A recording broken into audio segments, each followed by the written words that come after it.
Olá, começa agora mais um episódio do Macro Review, o podcast de economia do C6 Bank. Hoje a gente fala sobre as contas públicas brasileiras. Nas últimas semanas, você deve ter acompanhado as discussões que giraram em torno da necessidade do governo de cumprir o arcabouço fiscal, ou seja, em torno dessa necessidade de que o saldo entre as despesas e as receitas fique de acordo com a regra agora em 2025. Mas a verdade é que, muito além das discussões de curto prazo, existe um problema contratado para o futuro. O Brasil deve se tornar um país cada vez mais endividado ao longo dos próximos anos. Quais os impactos do desarranjo fiscal para o nosso país? No episódio de hoje, a gente responde essa pergunta e a gente fala também sobre a inflação na Europa, que finalmente está se acomodando dentro da meta, e analisamos os últimos números de emprego nos Estados Unidos. Números que, aliás, mostram um mercado de trabalho duro na queda por lá. Hoje, a gente tem ainda a participação da Marina Valentini, do JP Morgan Asset Management. Ela faz um balanço do comportamento dos mercados na primeira metade do ano e coloca em uma perspectiva todos esses assuntos que causaram altos e baixos nos ativos lá fora. Eu sou a Bianca Alvarenga e hoje é 7 de julho de 2025. Vamos lá?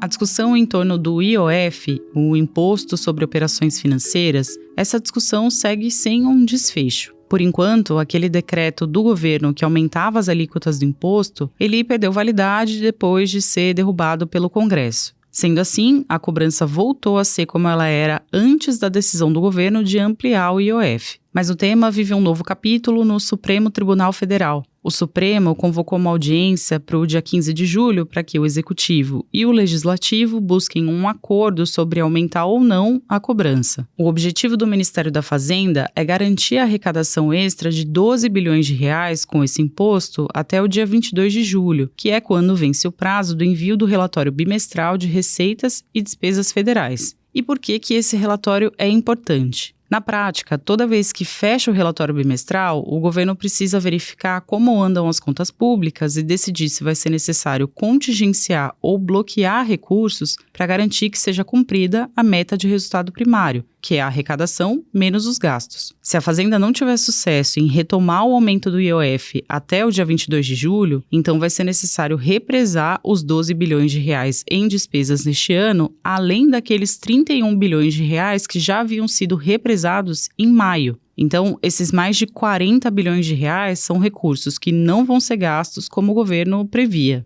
Como eu falei, o assunto não teve um desfecho e é provável que as discussões nos próximos dias continuem tomadas pelos temas de curto prazo. Mas, na nossa visão, é evidente que o problema é muito mais estrutural. A falta de recursos para equilibrar o orçamento é sintoma do crescimento dos gastos no Brasil, em especial os gastos obrigatórios. Para você ter uma ideia, em 2024, esse grupo de despesas subiu quase 9%, e essa conta não considera o pagamento dos precatórios. A questão é que não existe uma perspectiva de reversão desse quadro, e na ausência dessa reversão, o jeito vai ser recorrer a um maior endividamento para custear a ampliação contínua de despesas. Em um relatório recente, a Instituição Fiscal Independente, que é um órgão de acompanhamento fiscal ligado ao Senado, ela fez uma projeção da dívida brasileira em diferentes cenários. Caso não aconteça nenhuma mudança relevante nas regras que determinam o aumento de despesas no Brasil, os próximos anos vão ser de déficit fiscal crescente, ou seja, de saldo negativo entre receitas e gastos. O resultado deve ser uma dívida pública que vai continuar subindo.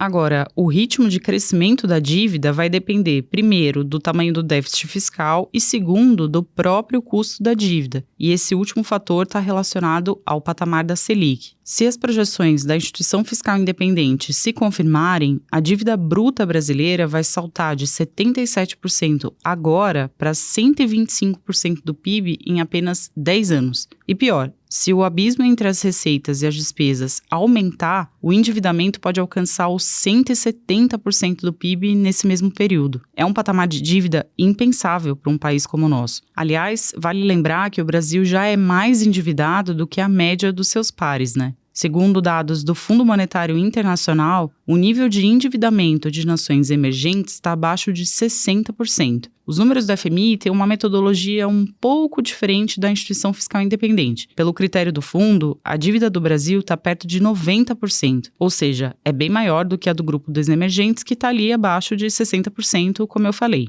E qual que é o problema de ser um país tão endividado? Primeiro, países muito endividados tendem a ter uma moeda mais desvalorizada. Basta pensar que, se a gente tem uma dívida alta e crescente, muitos investidores podem desconfiar da capacidade do país de sustentar essa situação e de efetivamente pagar a dívida no longo prazo. Nesse caso, os investidores consideram o risco de o país recorrer a mais emissão de moeda para pagar a dívida, que causaria um aumento da inflação. É um cenário de menor credibilidade e, com isso, o país tende a atrair menos recursos externos, o que mantém o dólar valorizado. E o dólar valorizado encarece diferentes produtos, alimentando a inflação, o que sugere uma Selic mais elevada no longo prazo. Além disso, quando existe um crescimento acelerado de despesas, a economia acaba por ser estimulada pelo próprio aumento de gastos do governo. Em um momento como o que a gente vive agora, em que a economia já está sobreaquecida, a tendência também é que a inflação suba, impondo ao Banco Central a necessidade de manter o aperto dos juros para tentar conter os preços. Te parece familiar? Pois é. O que eu quero dizer é que esses dois pontos convergem para uma só constatação. A principal razão para os juros historicamente elevados no Brasil é o desequilíbrio fiscal. Não é sustentável para um país como o nosso contratar um patamar de dívida tão alto. Os impactos negativos para a população e para as empresas são diversos e eles são importantes. Basta pensar no que eu falei aqui sobre a inflação e os juros mais altos no longo prazo, né? Por isso, é urgente reverter esse processo, buscar o equilíbrio de receitas e despesas e tirar o país do caminho do abismo fiscal. E quanto antes a gente começar, menor vai ser o custo para a sociedade.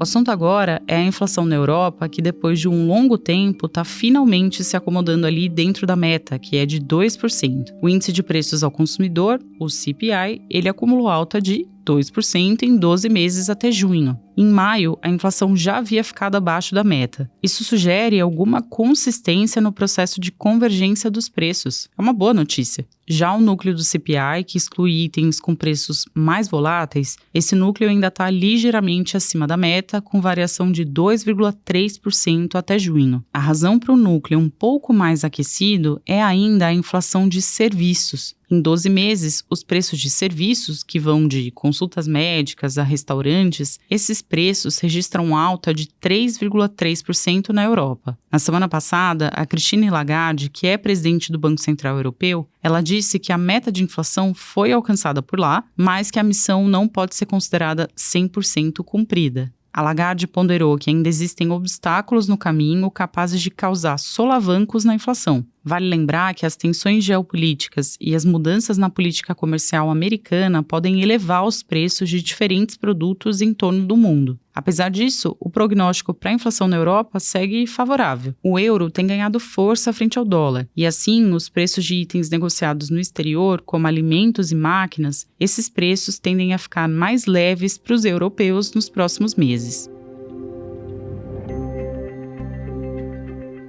Saindo da Europa para os Estados Unidos. Por lá, foram criadas 147 mil vagas de emprego em junho, um número que surpreendeu os analistas de mercado e que veio também acima das 144 mil vagas abertas em maio. O avanço do último mês foi puxado pelas contratações no setor público americano, que registraram o maior patamar desde março de 2024. Já o setor privado mostrou uma desaceleração, com as admissões caindo de 137 mil em maio para 74 mil em junho. A taxa de desemprego recuou de 4,2% para 4,1%, um valor que ainda é baixo para os padrões históricos dos Estados Unidos. Olha, apesar da surpresa positiva, os números mais frios de vagas no setor privado indicam que o emprego pode estar perdendo fôlego por lá. Mas, por enquanto, o mercado de trabalho americano segue em nível saudável. Além do baixo desemprego, os salários subiram 0,2% no último mês e acumulam alta de 3,7% em 12 meses. Com isso, a inflação de serviços deve continuar pressionada justamente por causa do impacto desse aumento de custo de mão de obra. Na nossa visão, o risco de uma inflação mais elevada nos Estados Unidos deve limitar o espaço para cortes de juros neste ano. As taxas podem ficar estacionadas até o fim de 2025.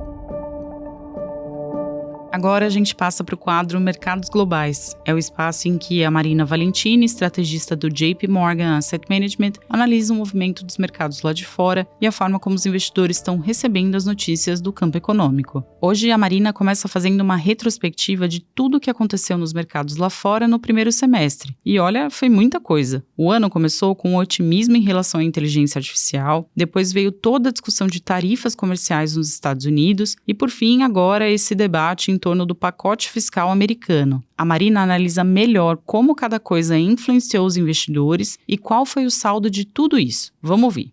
Tanta coisa acontecendo, tantas manchetes nos mercados, que às vezes é bom respirar, fazer uma pausa, entender tudo o que aconteceu essa primeira metade do ano e pôr os assuntos em perspectiva. Porque já passamos a primeira metade de 2025 e foi realmente uma verdadeira montanha-russa, muita coisa aconteceu. Eu queria começar falando daquele período de queda livre dessa montanha-russa, de janeiro até abril. Nos primeiros 4 meses do ano, tivemos grandes mudanças na política dos Estados Unidos, principalmente na parte de tarifas, de imigração, de política fiscal também. Isso fez os investidores aumentarem as suas apostas de uma recessão nos Estados Unidos no começo do ano. Então aquilo gerou muita volatilidade nos mercados de ações, até de renda fixa também, e principalmente do dólar, nos Estados Unidos. E além disso, em janeiro, parece que faz tanto tempo, mas realmente aconteceu também um anúncio da DeepSeek, uma empresa chinesa que fez avanços inesperados em modelos de inteligência artificial. Isso contribuiu para uma correção de 30% no grupo das empresas das 7 magníficas dos Estados Unidos, aquelas que têm a ver com tecnologia, e também levou uma alta muito forte nas ações de tecnologia chinesas. Então, em todo aquele momento de turbulência, o S&P 500 chegou a cair 20% no seu pior momento do ano, entre fevereiro e abril. Então, foi um momento de muita incerteza nos Estados Unidos. Então, o destaque foram as ações fora dos Estados Unidos, principalmente na Europa, América Latina, China também, que antes, inclusive, no ano anterior, estavam com desempenho inferior que os Estados Unidos. E, além disso, o dólar americano teve uma queda forte em relação às outras moedas de mercados desenvolvidos e também de muitas emergentes. Então, foi um momento, bem turbulento, mas um grande lembrete para os investidores de que a diversificação global e o foco nos valuations são essenciais. Mas depois, lá na metade do abril, tudo mudou, a montanha-russa começou a subir de novo e os mercados que estavam mal no início do ano começaram a ter uma recuperação bem forte, principalmente as ações dos Estados Unidos, que subiram 24% desde os mínimos. Então, por que tivemos esse rally tão forte depois de abril? Tivemos o anúncio da pausa de 90 dias nas tarifas, todas as negociações comerciais entre os Estados Unidos e os outros países que foram sendo anunciados, como, por exemplo, o Reino Unido, com a própria China, e os investidores sentiram que aquele momento de incerteza máxima em torno da política dos Estados Unidos e também da disrupção de inteligência artificial havia passado. E as chances de uma recessão nos Estados Unidos voltaram a cair. E além disso, enquanto a China fez vários anúncios de inovação tecnológica esse ano, as empresas de tecnologia dos Estados Unidos ainda ficaram na vanguarda de toda essa inovação de inteligência artificial. O mercado foi recebendo mais informação das empresas de tecnologia, principalmente das hyperscalers, que são as 5 grandes empresas que desenvolvem toda a infraestrutura de computação na nuvem, que é tão importante para a inteligência artificial, entenderam que estão a caminho de gastar 300 bilhões de dólares em capex esse ano. É realmente muita coisa. Então, além dessa recuperação do lado vindo de menor incerteza política, os mercados também voltaram a se empolgar com toda a tendência estrutural de inteligência artificial. Então, o mercado de ações dos Estados Unidos se recuperou bastante desde abril. E agora o S&P, o índice das 500 maiores empresas dos Estados Unidos, está com um acumulado no ano de 6%. Mas o que não mudou desde abril? A queda do dólar americano e o desempenho superior das outras regiões fora dos Estados Unidos continuou. O dólar está com uma queda de 11% no ano, já que os investidores ainda têm alguns receios sobre o excepcionalismo dos Estados Unidos e estão preferindo diversificar sua exposição a outras moedas como o euro, o franco suíço, o iene, e eles também têm continuado sua busca em diversificação de ações de outras regiões também, aproveitando valuations mais atrativos na Europa, no Japão. Só para dar alguns exemplos, a Europa está com uma alta de 24% no acumulado do ano em dólares, um grande destaque para o setor financeiro da Europa, uma alta de 40%, industriais, uma alta de 33%, e claro, o setor de defesa, que subiu 70% incrível desde o começo do ano, muito impulsionado pelos anúncios de gastos fiscais da Europa. Então foi um ano com uma primeira metade do ano com muitas novidades, foi uma grande montanha-russa, descendo e depois subindo para os Estados Unidos, mas foi um lembrete bem importante para os investidores de que os mercados sempre olham para frente. E falando em olhar para frente, o que será que o investidor pode esperar da metade final do ano? Será que vai ser uma montanha-russa, como foi o primeiro semestre, ou será que vai ser um pouco mais tranquilo? Vamos ouvir a análise da Marina. E na segunda metade do ano ainda esperamos, claro, ter bastante manchete sobre política nos Estados Unidos, mas não esperamos que os mercados sejam impulsionados da mesma forma pelas notícias do dia a dia, como tem sido essa primeira metade do ano. Para a economia dos Estados Unidos será a chave ficar de olho, enquanto o efeito das tarifas podem surgir em pressões inflacionárias e talvez desacelerar um pouco o crescimento, mas também ficar de olho no estímulo fiscal que acabou de ser aprovado na semana passada, o One Big and Beautiful Bill Act, que pode inclusive apoiar o crescimento de novo em 2026. E além do macro, mais importante serão os temas de longo prazo, como adoção de inteligência artificial, os grandes vencedores dessa forte evolução da inteligência artificial, maior gasto de defesa e gastos fiscais na Europa e muitas mudanças nas cadeias de produção global. Eu acho que a principal ação para os investidores no próximo trimestre é garantir que tem essa diversificação suficiente, tanto no ataque da carteira, aproveitando ativos de risco, ações globais, quanto na defensiva, com bastante renda fixa e outros ativos reais como a infraestrutura. Hora da nossa agenda. Eu compartilho agora os dados econômicos que a nossa equipe acompanha nos próximos dias. Na terça-feira, dia 8 de julho, o IBGE publica a Pesquisa Mensal de Comércio, a PMC, de maio. A gente espera uma expansão de 1,8% em relação a abril no varejo restrito, que é aquele que exclui veículos, materiais de construção e atacarejo. Na quarta-feira, o Banco Central Americano divulga a ata da última reunião de política monetária. Em junho, o Fed manteve os juros em pausa e destacou que precisa esperar mais algum tempo para observar o efeito das tarifas comerciais sobre a inflação antes de voltar a cortar os juros por lá. Ainda na quarta-feira, outro evento importante. Nesse dia, termina o prazo de negociação de tarifas entre os países e o governo americano. O presidente Donald Trump tem dito que as tarifas mais altas vão ser retomadas para alguns países. Vamos acompanhar. Na quinta-feira, dia 10 de julho, a gente vai saber o resultado do IPCA de junho. A nossa expectativa é de uma expansão de 0,3% na inflação brasileira, um número impulsionado pelo aumento na tarifa de energia elétrica por causa da mudança da bandeira tarifária para o patamar vermelha 1.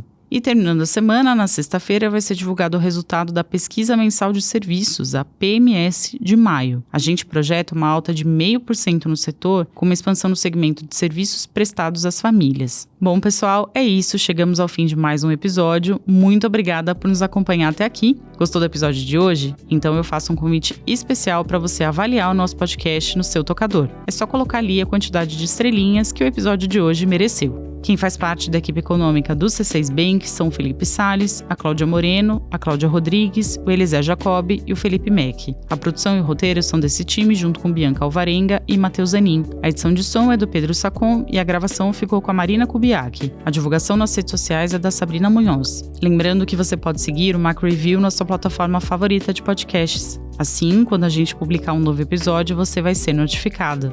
É bom para quem quer ficar por dentro da economia e para quem quer conhecer uma visão original dos fatos econômicos.